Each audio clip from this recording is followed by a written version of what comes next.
You're listening to The Science of CX. My name is Steve Pappas. I'm known for my relentless pursuit of all things customer. Across my career, and also in my 6 startups, I've had to learn how to make decisions in business that customers really respond to. Let's spend some time together and help your business soar, grow, and accelerate.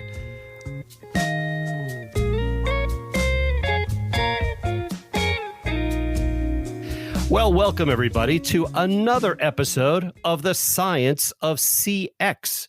And we're in the business of talking about everything about the customer. My name is Steve Pappas, and I'll be your host on The Science of CX. Today, we've got a great show. We've got a guest named Bradley Sax. And I really want to thank Bradley for joining us. And I'm going to tell you guys a little bit about Bradley in a moment. But Bradley, thanks for joining us today. Thanks, Steve, for having me. It's a pleasure. That's great. So just so everybody knows Bradley a little bit better, let me give you his bio. Bradley has served the hospitality and lodging industries in executive roles in sales, marketing, operations, customer experience management, and performance improvement for over 2 decades.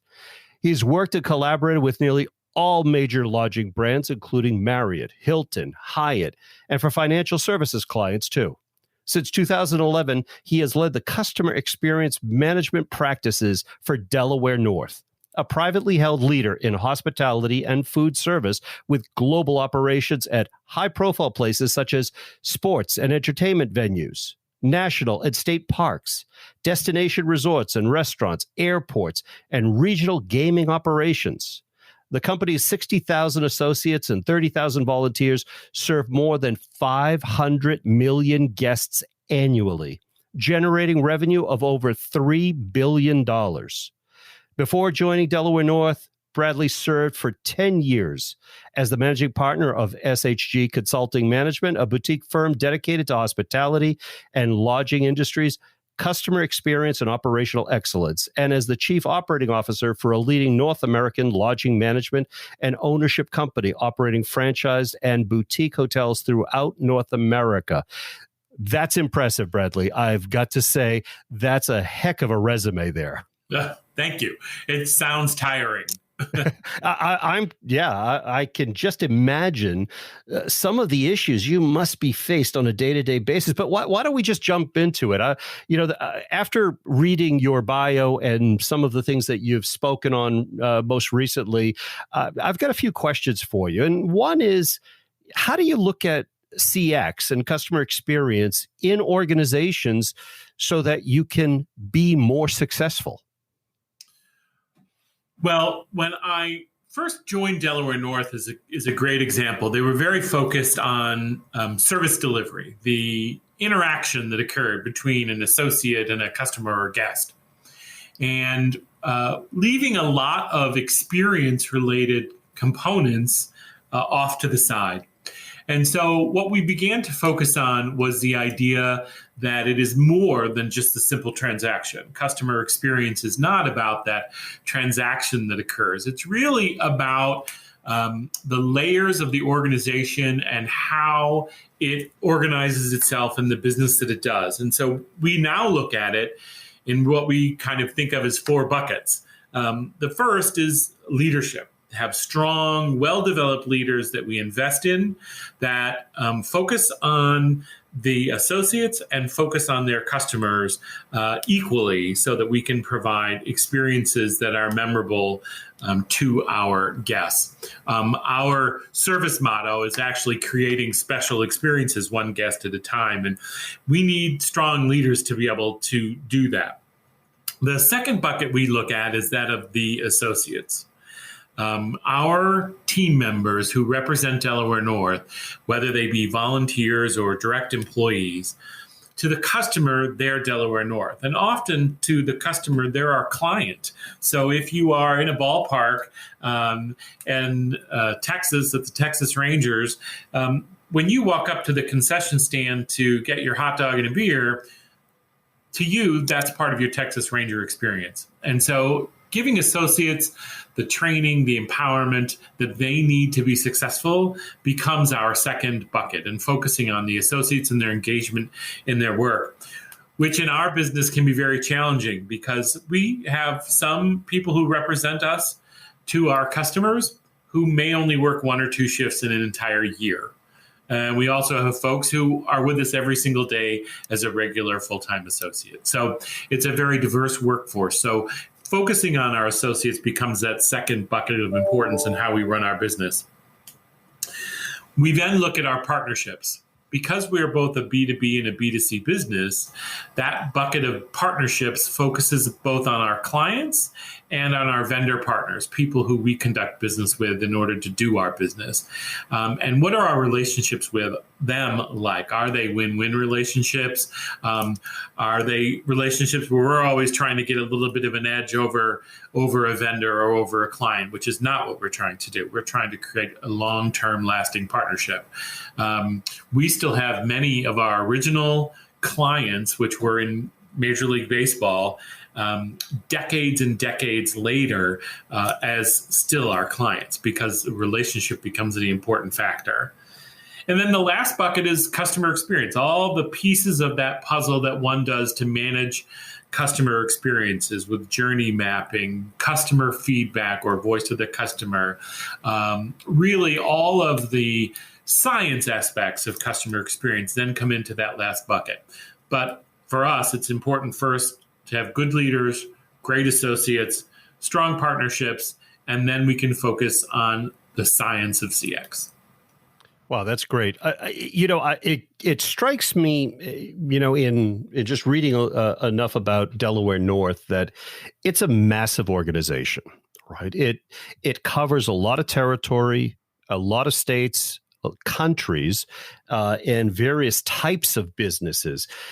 Can you just give us a little bit of an analysis of how does an organization of that size really look at all of the factors to affect customer experience change? I think about it, and my mind is just boggling from the thought of all of those individuals. And Delaware North is just a massive organization and a great brand. But how do you affect change when you've got that kind of size and that kind of inertia? Well, we are a very diverse organization across the globe, from New Zealand, Australia, the UK, North America. And so one benefit we have is we do primarily do business in only English-speaking countries. And so that helps us to have consistent information across the enterprise without fear of translation sometimes. And what we find is, because we are so diverse, we really look at what we do as hospitality and as entertainment, whether it be in a gaming facility, a ballpark, an airport, wherever we are encountering our guests, we look at it as an opportunity to make a connection between an associate and a guest, and an opportunity to make a memory for that guest, because that will make the difference. There's so many external factors that can have an impact on our guests' experience, whether if they won or lost at a gaming facility. So there's so many different things that can impact their experience. So that connection is what we really focus on, driving that connection between our associate and that guest, because what we know from our internal research is that the customers who encounter something that may often have a negative impact, like bad weather if you're staying at Tenaya Lodge outside of Yosemite, and it rains for 3 days in a row, that probably can have a really negative impact on your vacation. But if you make connections, and we have thought about that, and the team members have alternatives and things that can keep you occupied and busy and can help guide you to those things, that can really turn your experience around. And because we have not only our direct employees of about 60,000, we have about 30,000 volunteers. So impacting everyone who may be a direct employee or may be representing us as a volunteer becomes our strategy, going directly to those associates with techniques and principles and expectations about what those experiences can be like and should be like. That's great. Well, that brings another thought is that, where do you start? And you talked earlier that the first bucket is leadership. But I also have to think, and I've advocated for many years, that the leaders of an organization have to do the jobs, that they have to understand what the customer-facing folks are going through and what they need, and can provide them better tools, and continuously looking at it that way. So, how do the Delaware North leaders understand the true customer experience? How do they get close enough to it and understand what's going on?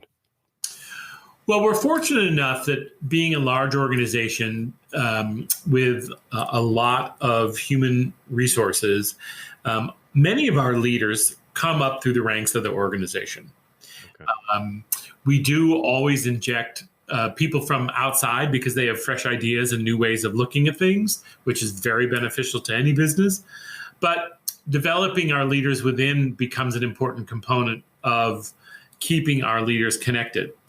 But what we also do on an annual basis at all of our locations is we have something that we call walking the guest path, which gives our leaders the opportunity to spend an entire shift in a position that a frontline team member would normally do, actually alongside a buddy frontline team member who does the job with them.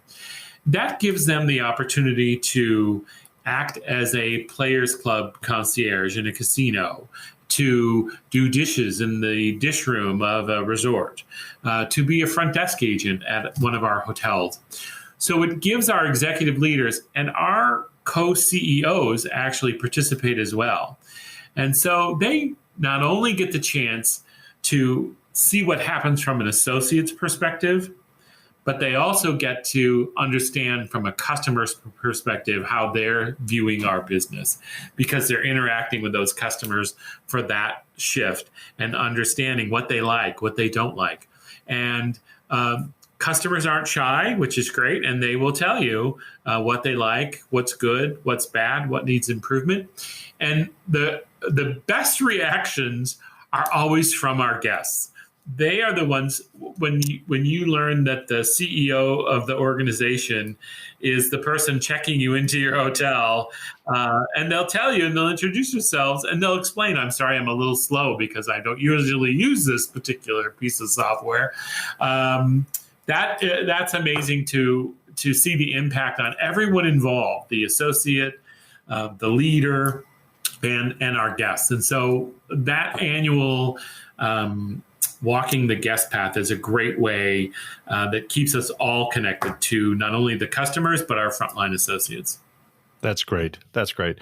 So I guess we probably have built a good foundation here, but now in beyond looking at what your leadership is doing in the jobs, how do you get direct consumer feedback? And what are the methods that you're using to get the data and getting the feedback and the voice of the customer truly to have the data to be able to make better decisions on customer experiences? Well, Guest Path, which is the internal name we give to our customer experience practices, really focuses on getting feedback from our guests. And so 10 years ago, we got very limited feedback. The technology was such at the time that, you could send people an email survey and hopefully they'd respond to it, or you could put a link at the bottom of your receipt that people could go online and do. But the passive methods didn't particularly get much involvement from your guests, and emails were sometimes challenging to come by at that time. And so we've been able to really expand our programs using technology, using geo-fencing technology to get people to provide feedback that's very quick but very meaningful to us. The devil is always in the details of the verbatim things they say, not necessarily always in the questions they answer. And so giving guests the opportunity to explain things in their own words has allowed us to, on average now, through various geo-fencing programs, we do email surveys and we do receipt-based surveys as well, depending upon the audience and the best way to reach them. But we have been launching about 1 million active surveys each year, and we have about another 1 million in more passive programs where we contact our guests about reaching out at the bottom of a receipt or some other methodology that's a little more passive. And we've been fortunate enough, we have very high response rates. We feel that we're well connected to our guests. We have over 20% response rate, which is great. And that feedback really becomes invaluable to not only our CX team to really understand what our customers are saying and trends, and it's certainly been very helpful in the last few months to really understand what's going on with our guests and what are they thinking. And so we use a lot of different programs to get a lot of feedback and sharing that directly with the leadership teams at every single unit. So they have real 24/7 dashboarded access to what customers are saying. And it incorporates a closed loop system. So they have the opportunity to reach out to every single guest who responds to perhaps fix an issue that occurred, or just thank them for the feedback and for staying. That's great. That's great. Bradley, I'm being told that I've got to take a quick break here. So let me take a break for our sponsor, and we'll be right back. Panviva has 25 years of empowering customer service, and we have deep expertise in how people actually use information, from our roots in learning and performance. We offer accurate, consistent information on demand to every channel. Most relevant knowledge at your people's exact moment of need. Integrated, streamlined internal processes. Systems that deliver memorable and remarkable customer experiences that boost customer retention and loyalty every time. Knowledge that extends across your entire digital landscape. To learn more, visit Panviva at www.panviva.com. And we're back. So we're talking with Bradley Sax of Delaware North, and we got some more questions for you, Bradley. I hope you don't mind. This is just fascinating me, and I'm amazed at the size of the brand and how diverse it is. So when I was looking at it, I was thinking, you deal with all types of experiences. You deal with the sports fan experience, which can be a rabid type of an experience. You deal with travel experiences, lodging experiences, gaming experiences in your casinos, the different dining experiences, even nature experiences with some of the state parks you're dealing with. They're all different. They're all slightly different. And I have to ask, and I'm sure our listeners are wondering, how do you deal with all of the different types of experiences and, are able to impact great customer experiences in all of those diverse areas? Well, we do have very diverse customers, which makes for an exciting business every day. If I might be a little bored with the ballparks, I can always focus on the gaming business or something else. So there always is a fresh view, but we really begin by trying to understand for each one of those businesses and each one of those customers, what are their expectations? What do they expect out of their experience? And when we really began that journey, the biggest thing that we learned was they were expecting what we now call entertainment. Doesn't matter if it's in a ballpark, in a casino, in an airport, there's a component of entertainment to their experience. There are other things, sustenance if it's a food business. But what we have found is if we were able to identify what are their expectations about the entertainment component of their interactions or their experience with us, we can really focus on those top things that matter. So in the gaming business, as an example, our customers, our guests, are looking for a way to entertain themselves for a period of time. They don't typically have an expectation they're going to walk away winning a jackpot. But what they do expect is that they're going to have a fun time, and the staff is going to be really friendly. And if they want a drink, they're going to bring them one. And if they want to have lunch, they can have a great lunch in the buffet or restaurant. And so we really try to identify what are the things that they expect, and then really focus on delivering and exceeding those expectations, regardless of what they are in that particular venue. Great. Well, that makes sense, because it almost feels like you have to stratify the different businesses. They're almost like different departments, because your persona development and your journey mapping probably is a little different in all of those areas. But if you're looking at it from how do we meet and exceed their expectations in each of them, I think you end up winning. And that's why Delaware North is such a great brand. So, well, with everything going on in the world, let me just ask you an off-the-cuff question. How has the COVID-19 been affecting you guys too? You're all working from home now, or? Yes. So Delaware North, if you look at all the different types of venues we're in, basically for a period of time, all of those venues were essentially closed. Right. We may have had an outlet or two open in an airport if the airport was still open. But we were strongly impacted, I guess is the best way to say it, because we were in the hospitality business. We were in the service business with hotels, with gaming, with food service, with bars. And so it became a challenge. So most of our team members who were in the corporate office ended up working from home, and probably will work from home for many months until we all think it's safe and clear to go back into an office environment.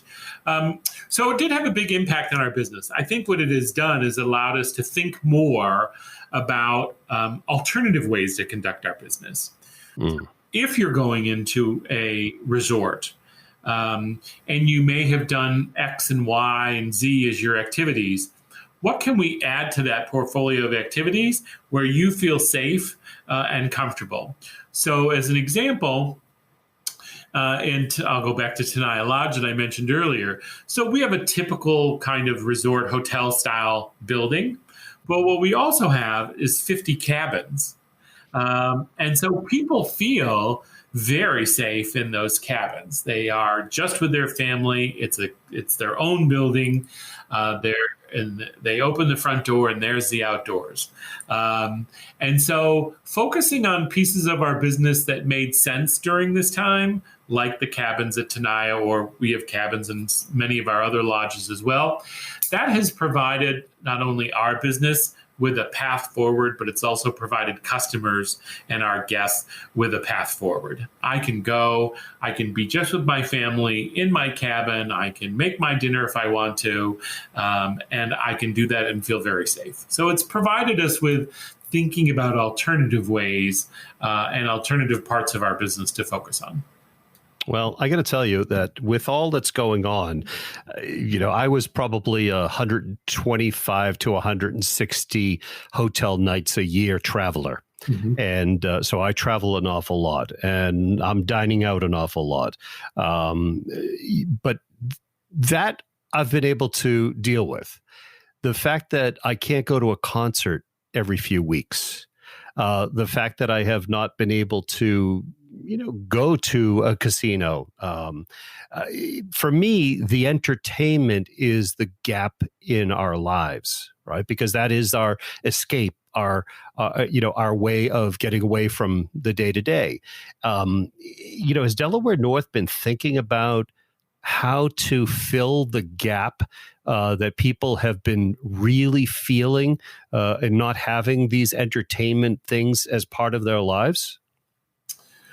We have. So in looking at our venues that we serve at, as well as venues that we own like TD Garden, how can we create experiences that the customer can interact with that may not require them to even come to the building. So Okay. you do concerts that are online, Right. for example, that may be performing live in your venue but are online.